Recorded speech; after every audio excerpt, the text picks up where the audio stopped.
Your life is in danger. You live on a planet that is dying.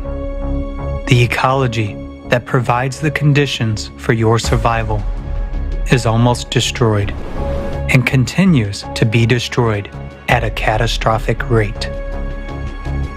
But the truth is that this cannot be stopped in the current consumerist format of society.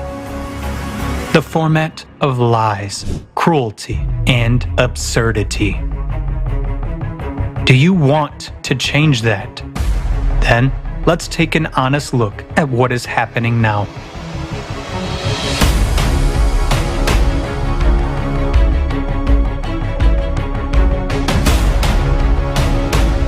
We are massively destroying the forest for timber, cutting down centuries-old tropical forest to plant coffee, cocoa, and soybeans because they are well paid for. We are recklessly clearing land for grazing, gold mining, and destroying the forest for so-called green energy. We have lost as many forests in the last 100 years as we did in the previous 9,000 years. The forest gives us oxygen, mitigates the effects of climate change, protects the soil from erosion, and preserves biodiversity. Where the forest disappears, all life dies. But in the consumerist format, we can't give up logging because the forest industry implies millions of jobs. Countries' budgets depend on it. It turns out that in order to survive, we must destroy what gives us life.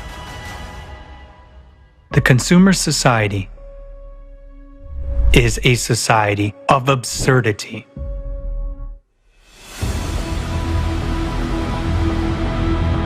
Today, there is not even a single well-functioning system for environmental monitoring in the world. Its absence allows almost uncontrolled dumping of toxic waste into the environment. For example, 80% of the world's wastewater is returned to the environment untreated.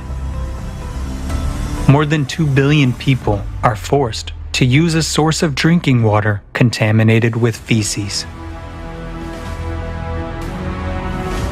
Even in a highly developed country like the United States, tap water of every state contains impurities of hazardous substances such as arsenic, copper, and lead.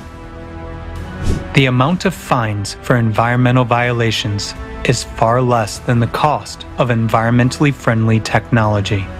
The money from the fines goes into the state budget. At best, they are allocated to eliminate the consequences, but the cause still remains. And why eliminate it? We can continue to fine and sell emission quotas and licenses.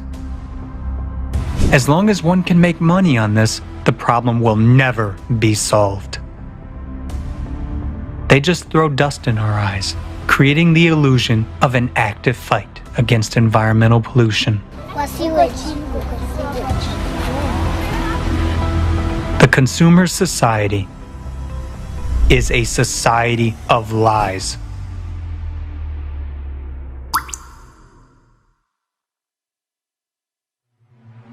Only 0.3% of all the water on the planet is available to people as fresh water. It is a single resource that belongs to all people.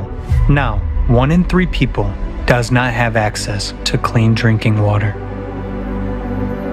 To solve the water shortage problem in the 140 countries where it is particularly needed, $114 billion a year is required.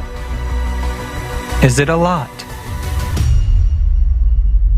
Just to compare, the global annual military budget for 2020 was $1,930 billion. That is, if we give up spending on the war for just 1 year, We can provide clean drinking water for all of these countries for almost 2 decades to come. In a consumer society, fostering hostility and fear is more important than caring for one's neighbor and future generations. Consumer society is a format of inhumanity.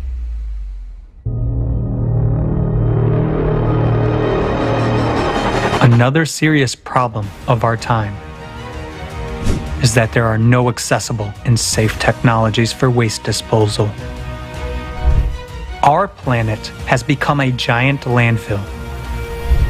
For example, less than 10% of plastic is recycled. The rest we just throw away.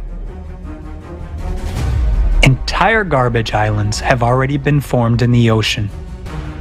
Microplastics have been found in the ice in Antarctica in 83% of tap water samples, and even in mothers' placentas. But it's a poison that contaminates people and nature. At the same time, the production of plastics is constantly growing. The volume of the global plastics market in 2020 was about $580 billion.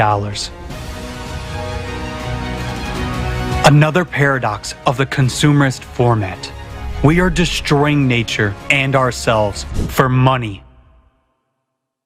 Only in a consumer society can one make billions of dollars selling poisonous substances.